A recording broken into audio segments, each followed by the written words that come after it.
And there we have it. Gambit do manage to secure the win on Mirage, but wasn't exactly convincing. Definitely stressful if you're a fan of Gambit. And Yanko, what did we say? What a really convincing win. Don't want to see him have to come back into the game. Yeah, and I said I don't want to see him have to come back from like 14-10. But if they manage to come back from 14-4, 12 rounds in a row, T-side, that would have been kind of impressive. It does feel like it just took them 3 halves of Counter-Strike to actually start playing and show up to the tournament. Unfortunately, right in that first half, it wasn't like eSuba was doing something, you know, like revolutionary or anything like that. They were just pretty much owning Gambit in straight up duels and straight up fights. You know, they were playing with balls, which is like super important every time you're the underdog. And yeah, I was impressed that Gambit even managed to come back after losing the pistol in the second half. Very good textbook Counter-Strike from eSuba in that first half, right? One thing I really want to highlight is the utility usage for 2 reasons, right? First of all is like assisting the entry fraggers and getting those opening kills, right? A lot of the kills in the first few kills, like they were on blind opponents, right? You saw all those blind opponents showing up in the kill field. And then also fantastic job of using Molotovs, for example, to get the opponents where you want them, right? Yeah. You had that one round where they were going out on the B side, they killed the B defenders, but Shiro was still hiding over the wall section. And they Molotoved him out because they were like that smart with how they attacked the B side. Now, I was just talking to the Gambit boys just outside, and Hobbit was saying one thing is that he could get that feeling that he was playing against a team that really wanted it, right? Yeah. And they were every kill, hype, every kill, making noise and screaming and shouting. Gambit's never really been a team for that anyway, but that probably does also mean that eSuba spent a lot of energy, and then when the crunch time came, that's when it gets difficult, right, mentally. Yeah, it's always like hard. Also, you're 14-4, you're right there, you're on the CT side. It's like, bro, somehow we're gonna win this game, right, guys? And then it slowly starts slipping away, and it's slipping away. And Gambit was winning rounds fairly easily in the second half. It wasn't some mad clutching going around. They were just getting the entry kills, doing good splits on bomb sites, and just choking eSuba out. That second half was pretty much how we predicted to go in the first place, right? And then Shiro coming through with that one clutch, which pretty much prevented eSuba from closing it out. I think that's really threw them off their track when it came to the mental side of things. Definitely, and we're going to look at round 9 that you picked out, guys, and this was a lot of the mid-fight that they were having on, and the trading and everything going eSuba's way. Well, it just shows you about some of that, you know, courage that they were playing with, to put it nicely, right? You can see Gambit tried to fight for mid a couple of times. Some missed shots from Shiro in that first half, you know, from the get-go, really. There's a lot of trades happening, a lot of chaos. But meanwhile, what is going to be the important thing? We're going to switch over to the A bomb site, and Twist like understands they're fighting for mid. He probably has a 1v1 fight here, and he's not afraid to just go out and take it. I mean, and we see Luko jumping into window while there's a molly there as well, catching Axel off guard. That seals the round, and it's plays like that you have to go for. And Hobbit was having like an abysmal game. Usually he's even on land. The standout player he was like 214 at some point, right? So he as well stepped it up in the second half. Well, he even just said as well, he admitted, he goes, at the moment, I'm tired. He says, like, he goes, I've done so many events, I'm feeling the tiredness, like, with the young players around me. Basically, he was going down the old man route, and I was like, but Hobbit, you look so young, and you came back into it. He goes, no, it's still tough for me, like, I don't have that same kind of energy to give. So that's maybe a worrying sign going into Overpass, but this definitely should be a lot more clear-cut, right? Yeah, and Overpass is probably the best map right now. Going into this with like a 6-7 win streak, which was ultimately broken by Na'Vi at the PGL Major. Obviously, that's something which is kind of to be expected, right? They've broken a lot of streaks. Yeah, for a lot of teams. We've spoken of that Na'Vi match at the PGL Major. You know, it's like no real shame in losing that one, I guess. So a strong pick for them, and we should expect that to go a bit like easier for them. Yeah, and also just mentally, right? After giving away such a huge lead, if you're eSuba, right, you're probably looking at this as well like, okay, this has to be a 3-map series. We're probably not winning Overpass, but Inferno we have a decent chance if we can get to that. And you know, not being able to close it out, it goes to overtime, you lose it there. You just feel, as you said, they spent a lot of their energy hyping themselves up, like they were on a run, and now I imagine they're even more tired than Hobbit is. Yeah, probably. We'll have to see when we get into this game, and that's where we're going to next. It's time for Overpass. It's time to see if Gambit can give a much more convincing victory, or maybe eSuba can surprise us. Let's get back with Hawker and Dinko. Thank you very much, James. Thanks for setting the scene perfectly as we head into our second map of the series. Certainly Gambit are favored heavily heading into Overpass. I feel like if they had lost Mirage convincingly, I would be very worried about the slow start again, but they did finish strong. They finished with the individual showing up. Axel in particular was the player we want to see a lot out of on that T side. He was finding entries, Hawker. So this should be Gambit now closing out this best of 3, eliminating eSuba, and staying in this competition for another day. That is exactly what we're expecting at this point, and like we were saying over on the desk, that win streak for Gambit on Overpass up until the Major, clearly showing how strong this map is for them. I also think if you want to dive into some more specifics, I always love watching Overpass because you oftentimes get the Star Orper and the Star Rifler working together on that A-bomb site. And that is normally the case for Gambit too. I'm pretty sure it's generally going to be Shiro and Axile in tandem on A. It's always fun to see exactly how those two can work together and hold the site, because it's not common that you get 2 star, maybe even best players on the team playing the site together. That's oftentimes something you get on Overpass, so I'm excited to see how that works out for them.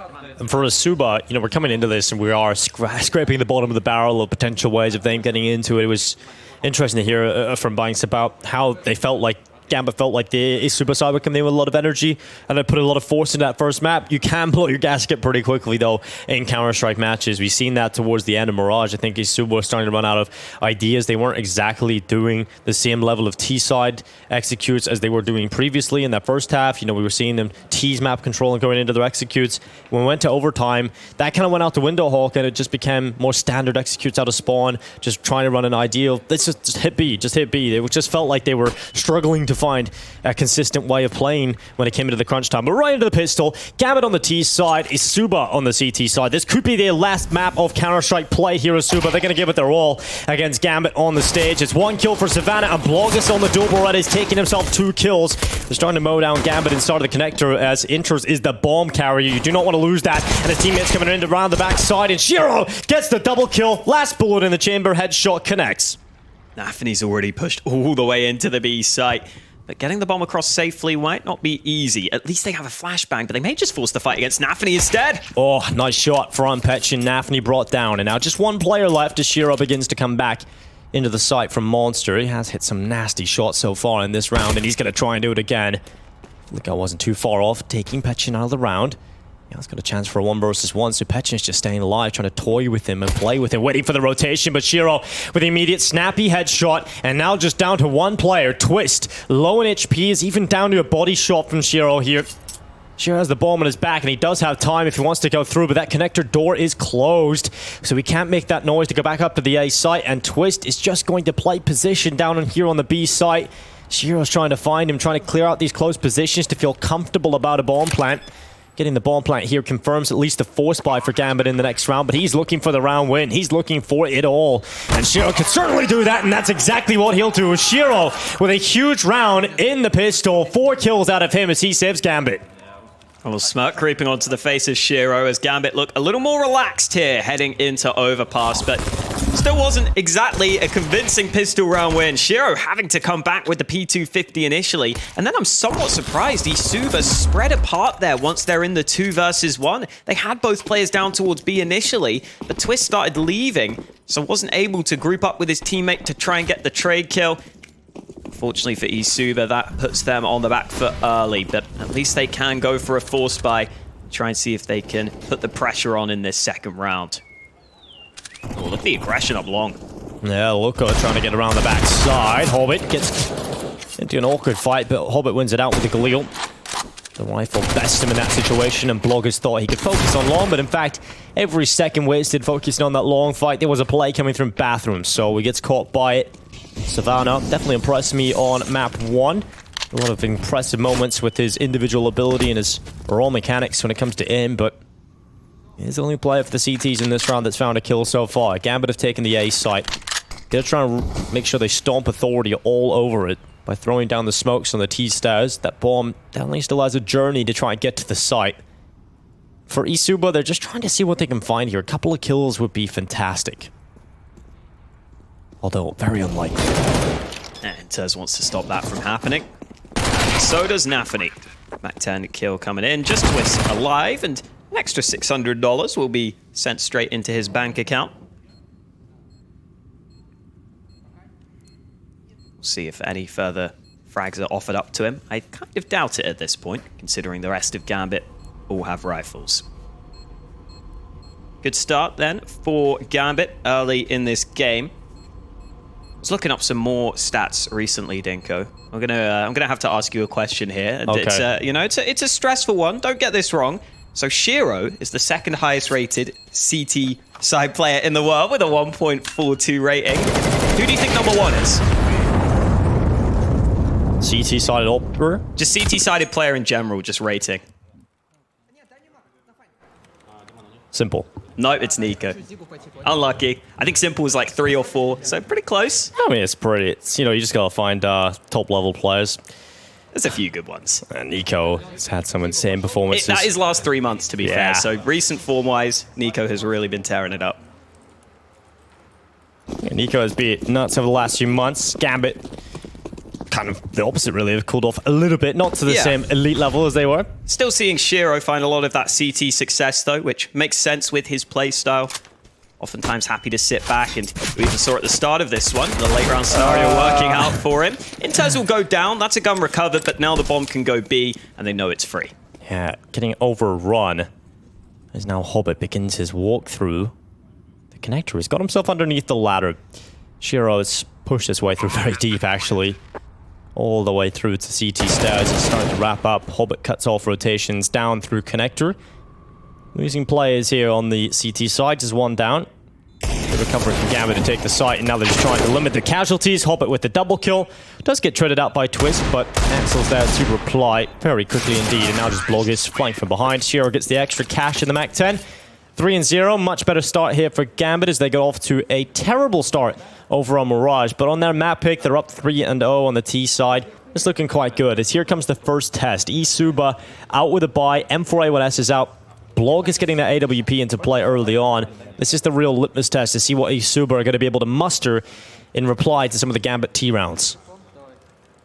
Mac 10 being kept by Nafany in this one, so expect to see him leading the charge for Gambit. Goils as well here for Shiro. You could also see Nafany just hang towards the back of the pack in this sort of round and maybe try and pick up one of his teammates' guns after some initial trades go down. Meanwhile, with the CT AWP in play, Blogis was going aggressive towards mid early, but you can only hang around there for so long. It's a dangerous position, so he's fallen back to the bathrooms. Gambit currently sneaking up. Yeah, Gambit had smoked all front bathrooms, so Blogis couldn't really peek beyond that, and now they've, in a way, forced him back into the site. They didn't use too much utility to do that either, so he is just further back, and Gambit have kept quite a bit of utility. It's Savannah and Connector that can cause a couple of problems here. And Axel seems to be aware. He's tentative in his approach, and Axel will go down still. Savannah with the first pick. A minute left on this clock, and that bomb is starting to go through the bathrooms as Gambit begin. They're executing towards the A site. Blogis goes for a play down long, tries to peek and find it, but just not landing the shot, not connecting it. And that will keep Gambit at least within touching distance, but Blogis will not miss twice. Goes back again. This time misses into the bathroom's peak, and Nafany and Shiro have found space again for Gambit. Luko has to step up with at least a kill here, and he's going to do that. He's going to double up. Bomb down, and Inter's left alone. Gambit did have a couple of bonus weapons into this round, but eSuba at least hold on for the round win at the moment. The bomb is down again on A. 25 seconds for Inters. There's no time to recover it. And so Inter's on the lower side of the map with an A1S. eSuba could still have a problem if he can make it expensive. If he can drop some of the weapons here and make it costly for the CTs, they would have to recover their economy into the next round, and Gambit have plenty of cash, so they'll be buying up fully. So it's in Inter's best interest to get these kills, but not to die after the time, which is now concluded. So therefore the hunt is likely not to happen. In fact, Inter's luckily steals away one on the way out. So good damage done there on the way out, but Gambit will lose the round. And nice from Inters. He knows that can make a decent difference. Wasn't the AWP that he got out of the round, which wouldn't have been able to be rebought, but it still means that one of the CTs can't afford the rifle into this round. You see how Gambit there trying to set up the trade onto the site. Normally, I think their fundamentals are really good at getting those sorts of trade kills. Nafany had the Mac 10 on long, so he was just shoulder baiting and trying to jump out into the open, draw the crosshair away from Shiro, who was pushing onto the site. It was just a rapid flick back for an instant headshot onto Shiro. So A little unfortunate for Gambit, but here comes some aggression in connector again. This time they've been challenged. It's just a 1-for-1 trade early. Savannah decides he has to get out of there, though. Oh, just getting back before Nafany rounded the corner. That might make Bloggers think he's safe, when in fact, he is being snuck up on. Oh, no, they've traded out positions. I have no idea. Bloggers is going to start dropping back, but Nafany's already up on the A site. Surely he can't flank B. Does he actually commit to that? But they're bringing the bomb back from B. Oh, no. And they're starting to pull those players back, and Bloggers walks right into Nafany's crosshair. Great patience from Nafany. Great map control gained as well. As to why there should be another player around this A site somewhere. They're not going to leave the AWPer alone, surely. So there's one player rifling towards long. That's still on the checklist for Gambit to clear out, but here comes the rotation from eSuba. Twist has taken damage, and the two remaining players that were on B are now up to the upper site. Gambit still have not taken the site. Here comes Savannah. They're not looking this way. They're not checking long, and Savannah manages one kill, but that'll be all in this round. Bomb plant confirmed here for Inters, and they now enter the post-plant situation. eSuba start to come up the stairs itself. Jumping down into the site. Inter spotted, tagged up, taking damage, getting loaded with bullets. And Petchin is loading the rest with lead. It's just one player left, Shiro, in a 1v1. And he's looking for the AK. He wants the AK instead of the AWP for this close quarters situation. And Shiro's getting wrapped on, but Petchin couldn't bring him down. Shiro, the king of the clutches, delivers another. Petchin out of ammo in that one, so he was just stuck with the USP. Even if he gets that quick dink, catching Shiro off guard, it's going to be hard to get the kill outright with just the default pistol there. For Gambit, they were seemingly aware of the long possibility, but they actually just had a player watching for the flank through the long bathrooms, because they were expecting maybe Savannah had pushed all the way around the backside. So thankfully, Inter is able to get a rapid trade on towards long, which allowed the bomb plant and allowed a very good chance at the round win, which has come in. And now with the low buy, eSuba looking to just take a risk and push in towards A. Could be easy pickings, though. Anthony's watching for it. They may just sit around that corner, though, and try and bait someone into them. It is 5-7. It's like the Fire and Ice Marble Fade. Kind of cool. I haven't seen that one before, but here goes Nafany around into the pistol stack. One kill for him as the second collected, and Petchin at least gets something out of the deagle. At least the stack has rewarded them with something, even though it is a piddly snack. Shiro is looking to try and find the other. Oh, the AK luckily gets away with that. Shiro is lucky not to be punished. And Bloggers is now around the backside. He has pushed his way through connectorate and out around playground. There is one player here, and in particular, the Shiro with the AWP out. Could have had a chance there to snatch the AWP out of his hands, but Bloggers misses his shots, misses his opportunity, and Shiro removes him. 5-1 now for Gambit. Solid start for Gambit. And eSuba haven't had many chances to actually play their game here. Nafany was able to sneak through the bathrooms in one of those prior rounds. The CT setup was quickly dismantled by that. It's nice seeing Nafany go back to making a bunch of those plays too. Exactly. He started making those aggressive plays on Mirage, just started getting in those annoying positions, and he can be really good at finding those timing windows. And that's what we were talking about in the first half. He was still trying when they were down, but it just wasn't working. It wasn't connecting. He's catching the timings now. Twist has got the opening kill. Axel is out of the round, and Nafany goes through the smoke. Wow. He's lucky to get away with the one. Savannah trades it out, but Bloggers is going to be annoyed about that one. And now Hobbit has made his way through the door. He's into short control. Get a little bit worrying here for the CTs. They're trying to jump spot, and Hobbit, he's tucking down into the water itself, so they won't be seeing him. They won't be gleaming that information, as he's too close to the angle. You will hear Twist jump spotting as well, so he's aware of the position of at least one B player, which means he thinks he can push forward into the site and catch the timing, and that's exactly what Hobbit will do. Just one player left, and it's Petchin at barrels, and Hobbit checks him as well, but here comes the play out monster. Petchin's done well to hold on to one pick, but now he needs to drop back, realizing the hard work is only beginning now, and Inters will remove him. 50 seconds as we look at Luco and Savannah to try and find their way into the round. They're so far away from this. Gambit have so much time. Bomb being planted as we speak. That will be locked in out in the open too. But Shiro needs to be aware that the players are close by as he backs off to Monster. this is a much stronger angle. Shiro's going to drop back into a great spot indeed, and well, he's got Inters as well to help him out from waters. So Shiro's playing the more advanced, aggressive stance as Inters watches towards heaven, but now the time and the peak is being spotted. Shiro with one, but now he's under pressure because his rifler support is gone, but Shiro does not crack under the pressure at all. 6 rounds for Gambit as they now lead 6-1. Look back to the coach there and got a little shrug from him. They're happy with another clutch going their way. Shiro just makes it seem so easy. When Gambit are playing like this, Groove has the easiest job in the world. Less stress-free, just sits back. Go on, guys. Good job. Shiro looks back. Do we need a timeout? Groove's like, nah. Just keep going, boys. Yeah, I can't be bothered talking. You guys have got this. Looking at the money of eSuba. Should be pretty easy now as well for Gambit to take a 7th. There's not much resistance at all here in eSuba's purchase. Looking like a quicker stance from Gambit towards B. Pretty impressive shot from Shiro onto that first player, considering he had been spotted behind the wood of the monster. Second was well taken too. Here comes Petchin getting up close. Axel could be in trouble. Shiro's got the entry onto the site though, and Inters pops up with a couple of kills. Looking good for Gambit up against the low buy. Yeah, Savannah now the last remaining player. A lot of damage done onto Gambit players as well. Look at the health alongside the players dropped. If Savannah had a better gun or even just one extra player alive with him, there's a shot at winning this round, but fortunately in this situation, just not really got the utility nor weaponry to find his way into this. Gambit should be closing this out in just a moment. For eSuba, starting to wonder what options do they have available to them. So maybe start posting some threats in the round wins, Holker. 7-1 down. Finally getting a buy back. Bloggis with the AWP has had some awkward scenarios so far. Nafany has constantly been pressuring up towards that A side of the map.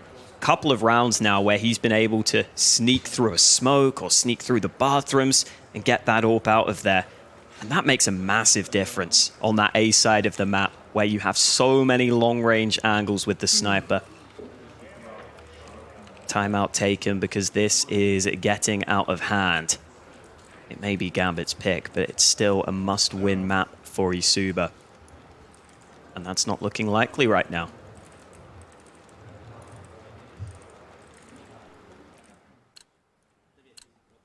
Well, double AWP setup might be the solution for eSuba. And a 4B stack at the start of the round, leaving Savannah's AWP alone on A. So Bloggis has called he wants to go to B early for a potential pick. And they're run boosting across to Monster right now. Oh, he's dead though. He just got killed on the run boost across. And Axel has found the follow-up Gambit with a blistering start as they look to try and put Pension in the pensioner zone. He's out, he's locked out, he's retired from the round. It's on to Loco and Savannah trying to keep it alive, but Gambit just makes sure it is all done. Savannah from above thought he had a great chance here with the double AWP setup, but the rest of his teammates out as Gambit blitz the B bomb site. And if you can't stop those B rushes from happening on overpass, you're in trouble. It can be a go-to strategy for a lot of teams. Normally, if you want a quick play, going in through B fast is oftentimes the way to do it. And this is a round where eSuba had 4B to begin with. They had the AWP in position. I didn't see exactly how the run boost went down and how that kill happened so quickly. I think maybe the Gambit players were already in the monster tunnel as the run boost happened. So I think he might have just landed on the other side and Gambit were able to just hold the angle rather than killing him in midair. But either way, that was the opener that they needed to just start to funnel out onto the site.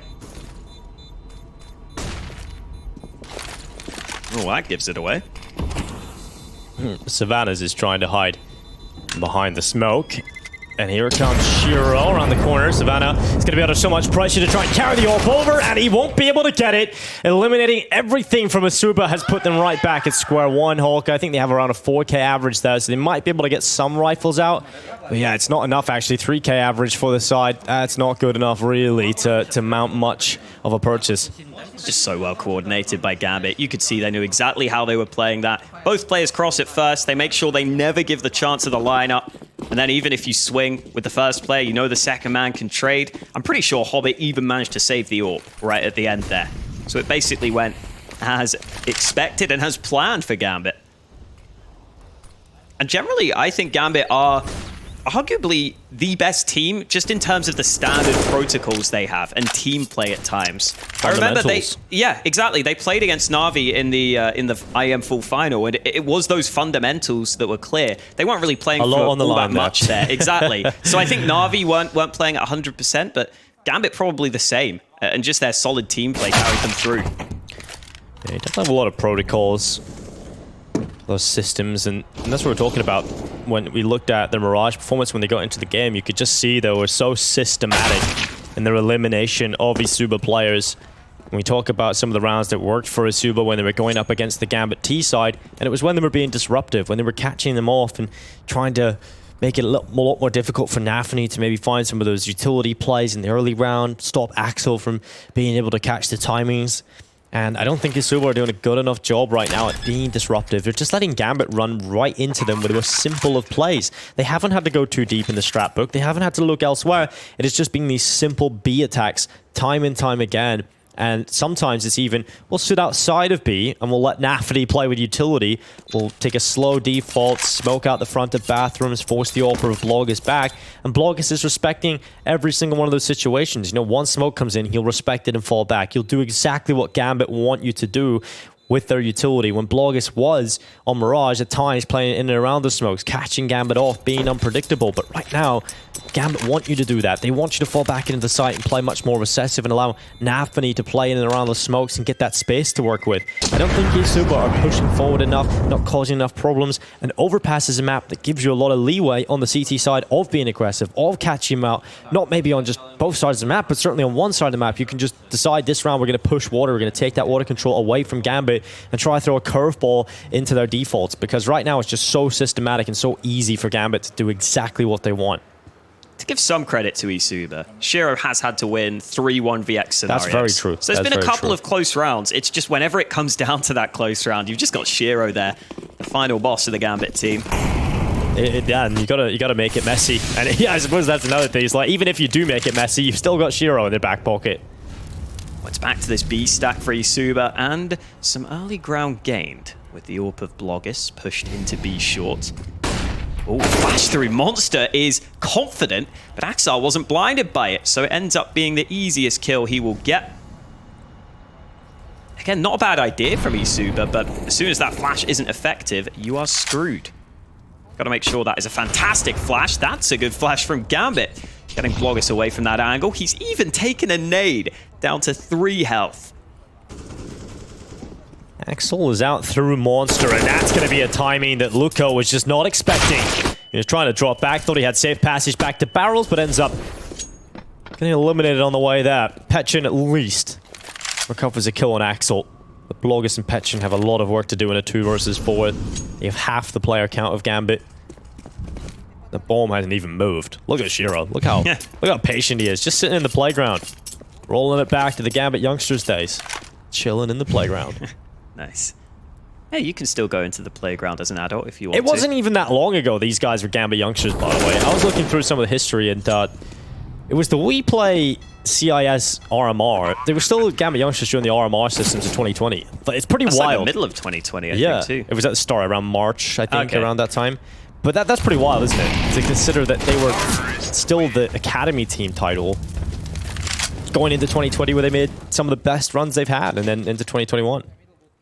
Yeah, they really had to earn it. They clearly are worthy of the name now. Gambit Old Boys coming up next. Might be a while before we get that. Yeah, Hobbit right now is so tired, apparently, so maybe he'll be joining the Gambit Old Boys roster. Well, clearly he wants the quick 2-0 then. Yeah, get the bag, get the nap in. 10-1.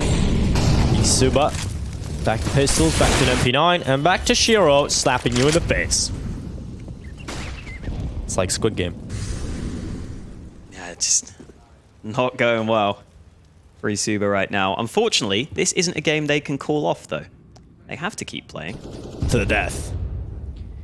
And it might be to the elimination in the tournament for them. Yeah, but the trick is this whole red light.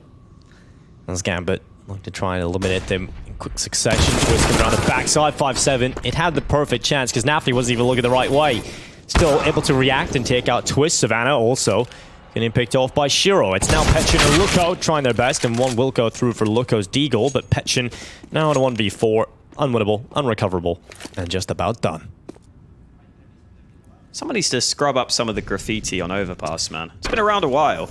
You'd have thought someone would have cleaned it up by now. I seen in another tournament we played, we're doing, Maui was actually like spraying the graffiti on monsters, so obviously we found out culprit. He's actually just keeping it fresh, so everyone knew it was Maui all along. Maui. Well, here we go. Petchin about to be eliminated. Hey, you never know. Shiro. What is that? There's nothing you can do about that. Poor Petchin.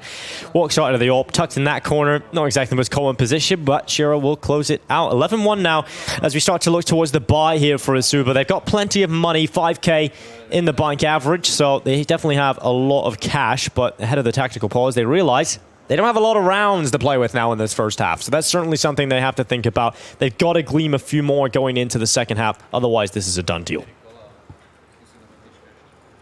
Starting to feel the wrath of the Gambit T side of Overpass. Yeah, I think eSuba might be looking for divine intervention at this point. Or maybe a caster's curse. This is going to be 16-1 for Gambit, guaranteed, Dinko. They would never lose this next round. Oh, they're going to win 16-2 now, Hawk. You've messed it up. Oh, no.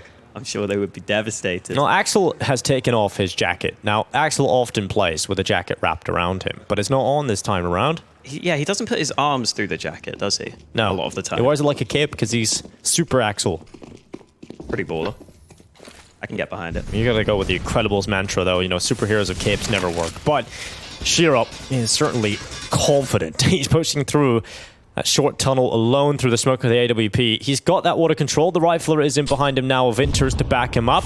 They've taken some significant map control. And once again, eSuba, not much of a change here, letting Gambit do whatever they want. He's walked so far up these short. It's kind of ridiculous. I wonder what they called here in the timeout. Just sit back and let Gambit just take the map control, feels like. Well, Savannah's playing on long, but not for much longer. He's dropped back. Oh, this is where Shiro's position isn't expected, but he isn't able to land a shot. Yeah, slow to react there from Shiro, unable to pick it up. And for eSuba, that's maybe some of that divine intervention, because that should have been a kill, but he won't miss twice. Shiro dances with gods as he comes back for the pick on Twist. Man advantage in play now for Gambit. 48 seconds left to make the most of the 5v4. They will start to group back up towards A, and it's not the AWP of Bloggers here solo holding the site. It's a rifle in the hands of Savannah. He's at least got a smoke he can play behind for now, but that's going to fade shortly. And that's when Gambit could easily get this opening kill. Yeah, he's got to phase this smoke to try and get that advantage inside of the smoke as it fades away. He can get away with maybe a kill, but Gambit should be quick to trade it out. Oh, and still so quick. Hobbit kills his teammate. Actually, Inters kills Hobbit. That actually happened over a Mirage the other way around. Hobbit eliminated Inters. So a little bit of revenge, shall we say. Inters wanted to get involved and shuts down Hobbit out of the round. Here comes the reply up into the site. eSuba sending players back into the retake, which is actually even thanks to Inters' rifle. And Bloggers is going to try and chip away some of the post-plant players. Luko is the player to pick it up. Bloggers now moves into the site. Petchin blinded still with Inter's frag. And now Shiro once again. Can he do it to them again? The Clutch King starting to strike again as he rules over his serfs in the 1v1. Just Petchin trying to get in position, but the smoke is up. And that is an AWP. An AWP into the situation. Can't spam the smoke, but he's off it. And Shiro with the pre-fire through the smoke. He walks into it. And that's the headshot collected. Shiro with another clutch hawker. They just can't catch a break. I think that's his fourth 1vx now in this game. Absolutely absurd that he's winning so many of these clutch rounds. The lack of kit there for eSuba was really costly too. If he has that defuse kit and he knows Shiro's on the AWP, there's a very real chance you just stick that bomb instantly and it's going to be difficult for Shiro to trade out to the rifle in time. But still a great adjustment from Shiro on the spray as soon as he saw that player pop onto his screen. Shiro's popping off right now. 12-1 lead for Gambit. Flash into mid. Put through by eSuba. That's allowed Luko to get up into this advanced angle, but Gambit instantly ready for that aggression. Deal with it handily. And Savannah in connector. Aware of Hobbit due to the sound cue. And we'll be able to take Hobbit out. So revenge in the previous round for Savannah. He's a better gun now, thanks to Hobbit. An AK into the hands, which was previously an MP9. But Oh no. How's he always Anthony, here? why is he always everywhere you don't expect him to be? Can't double up though. Blogus at least does that. He's getting tied through the smoke. Axel trying to trade out his in-game leader. Blogus is going to play inside of the smoke. He's 15 HP. They haven't seen him. He's actually in a really good spot here, but they should be able to check it. Axel's hanging behind. And so because of that, that should be one. On to Blogus in the bathrooms, but the timings, everything goes Blogus' way with a timing piece. Oh, the whip! There we go, hits the headshot. Axel down and Petchin has found Shiro. Suddenly, out of nowhere, around for eSuba. There we go. It's something for them. Finally finding some success with some good positioning of their own. They were still caught by Nafany sneaking into the bathrooms, but at least they were able to bring it back. And they are still trying to make plays on the eSuba side. The flash into mid initially, trying to just use some smokes to their advantage at times here. Even though it was Nafany who initially got into the good position. Blogus makes up for it. 2 rounds secured by eSuba, but they would want 3 at the half. Gambit are going straight up into the B side of the map, though. This could be another quick play. Petchin. But more of an advanced setup in water, challenging it this time, not letting Gambit just take the control, and that has worked. Nafany had no one behind him, no one to trade it out through the smoke, and so an advantage will be picked up and kept by the eSuba side. They're looking to grab 3 at the half. It's not going to be a brilliant scoreline, but if they can shut down this monster play, they might be able to do it, but Twist looks away, Luko gets caught, and Hobbit in with some massive entries. Axel follows suit, and now it's Savannah and Blogus trying to pull off a 2v4, and I just don't see this happening with Shiro's positioning as well. Blogus is the player that really has to make that space to pull the distraction, and Gambit have utility as well for this post plant. They're going to boost Axel into heaven. Everything that could go wrong for eSuba has gone wrong at this point. And Shiro connects onto Savannah. Just Blogus left now. They know exactly where he is. Moments away from 13 rounds for Gambit. Blogus will start to chip his way through. Has cut down Hobbit, but Shiro through the spam from water connects onto Blogus for 13. Gambit lead the way convincingly at the half on their map pick, showing their class at this event. Just some fantastic flashbangs out through Monster there. Even the first player who doesn't get blinded by the flashes, who was playing close Monster, still felt as though he had to turn his crosshair away for just that split second. So the timing for Gambit to push there was exactly what they wanted. Player at Barrels was blind as hell, and then they were able to push over the top, clear out that water position. Yeah, he's almost as blind as you trying to like find your way through the water park, Hawker, with no glasses on. Oh god, it's a struggle, man. Hey, It's a Hawker, over struggle. here. There's a struggle. I feel for you, but here we are. Gambit feeling much better about the situation. Would be a shame for eSuba to go out in this fashion. I don't want this to be the memory of them at this event, because they have been an exciting team to watch. There's certainly been other things you can remember, you know, Blogus in particular, but we'll see if this is going to be a play that works out for Gambit. First kill is enters, Twist has traded it out and made some space back into the B side, but look at Shiro hunting them down. One headshot for him, Nafany to follow suit. And look how at least pulls 1 kill back. It's within touching distance here, but you are really looking at one player to have to step up, and I think it's got to be Blogus here from short. Distraction being made by Luko, but it's Blogus now coming back into the site. Oh, he's whiffed the in punch, keeps his crosshair off as well. Oh, Axel and Hobbit close it out, and Gambit with the pistol. eSuba really needed that one, Hawk, if they wanted to mount sort of come back to get a more respectable scoreline here, but with Gambit winning that, it's starting to look dire. Hobbit was so low on health too, but as soon as that aim punch hits, it's hard to get it over the line. It is apparently a Gambit tactical pause here. You know, things have just been going so badly for them, Hawk. Maybe they just want Groove to talk to them. Maybe he's bored sitting there in the chair. Just let him have a little say, have a little chit-chat. Maybe he's got a joke for them or something. Hey guys. Maybe it has to be better than Yanko's jokes he was telling us earlier, but... I'm always one for a good dad joke, Dinko, so you can't... I'm not even going to be mad. I know. I'm sure Hobbit would be a fan of that, but 14-2, Gambit. They've got to deal with a force buy here. That's the call for eSuba to pull out Mac 10s, Deagles, Tech 9s. Gambit have gone for 3 M4A1Ss. They've also got 2 MP9s. Good bit of utility. That's what they've got to reach map point. And series point. And for eSuba, elimination point. Early 4B from Gambit at the start of the round.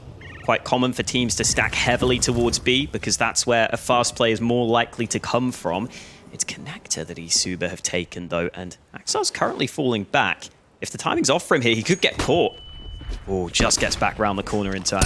Yeah, they are going to charge down the bathroom. Shiro holding as the pistols begin to cross into his crosshairs. Axel and Shiro with him with 2. And just 3 players left now on the T side of the attack. They're really ambitious to try and get onto the bomb site, but it's going to be shut down.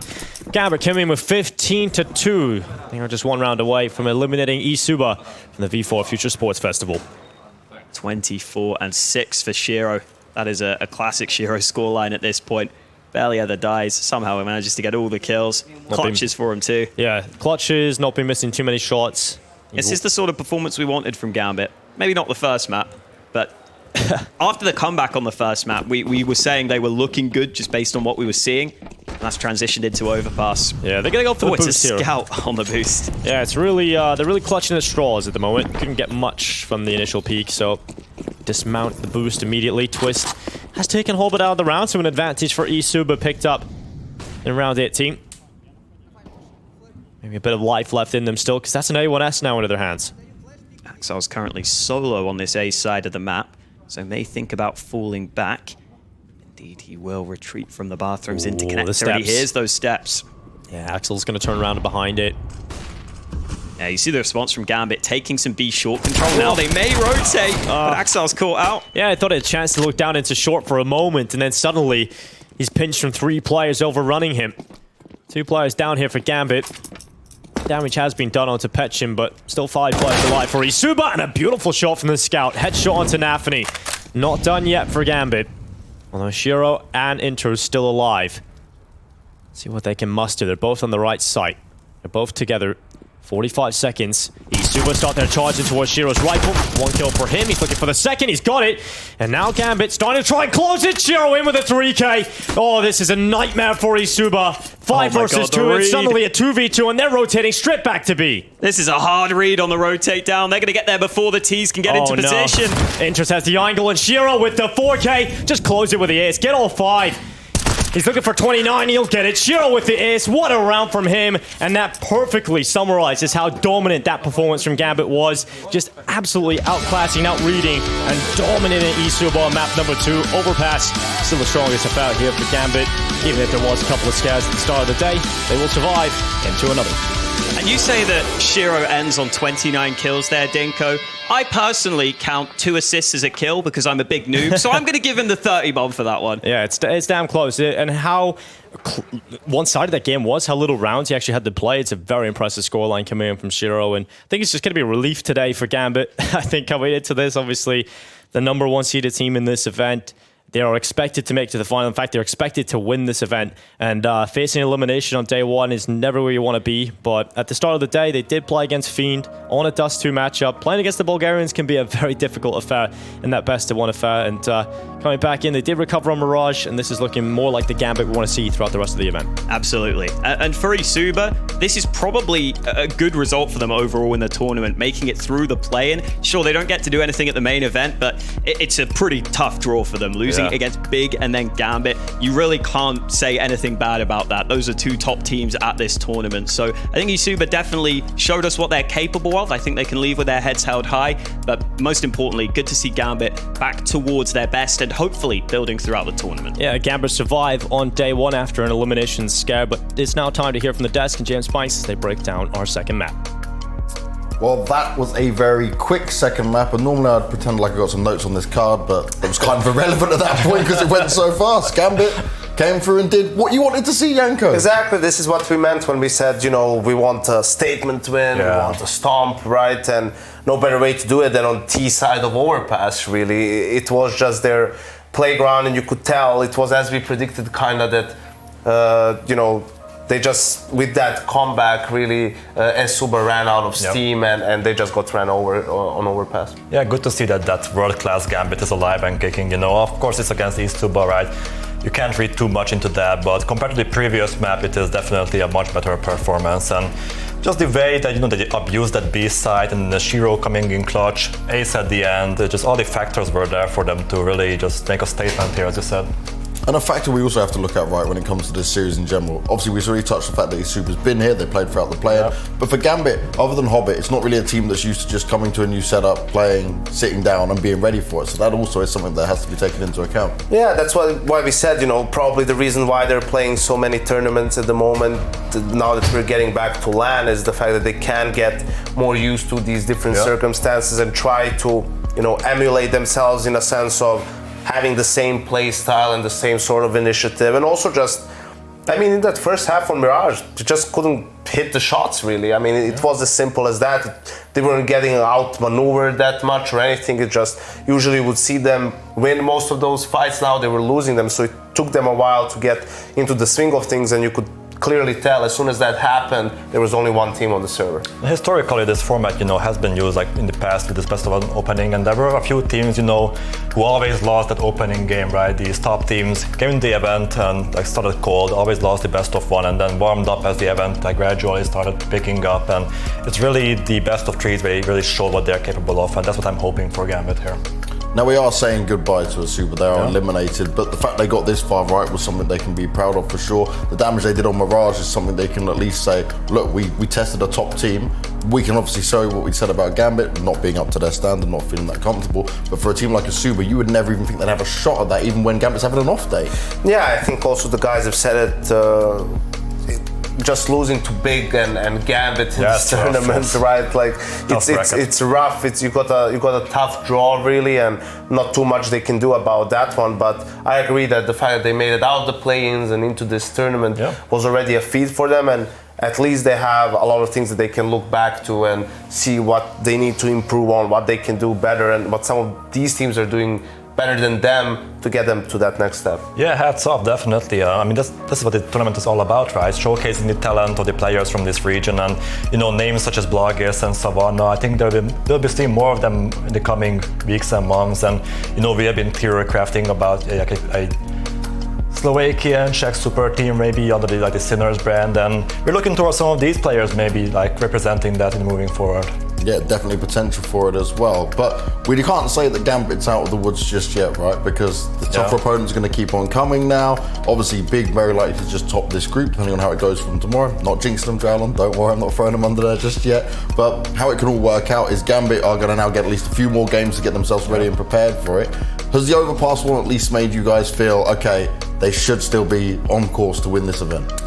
It has, and for me the expectation is still that it is to win the event. I don't care that they almost lost Mirage here, in the end they managed to win it in overtime, and still I feel anything less than winning this tournament is gonna make me doubt Gambit a little bit more, simply because there's a couple of, as I said, they had good results but nothing great, right? Cologne, a bit unfortunate to meet, FaZe was the worst team they could meet in the playoffs, an experienced lineup who finally got back on LAN. They lost that game. Obviously Navi at the major, obviously Navi at the major, right? But here, there's none of that, right? Arguably Big is the only team who should have a chance against them, but looking at the map pool, they shouldn't have a chance either. So that's why I think if you're Gambit here, you can, make a lot of people question themselves, questioning you by winning this tournament. And moving forward, I just think that Gambit will be more comfortable playing the likes of Anthropic, maybe a local rival, Big teams which they have played numerous times again. Where no real surprises will happen in terms of playstyle. They kind of know what to expect. So we should be seeing a much more refined game coming. And they only play one game a day from here on out, so Hobbit shouldn't get as tired. He should be able to hit that peak performance at least 3 or 4 hours before his nap. So there we go. Nap time is key for Hobbit's success, that's for sure. But we're going to be going to a break. We've got one more best of 3 to deliver for you today, and we get to see the Movistar Riders go up against Sinners. So stick with us.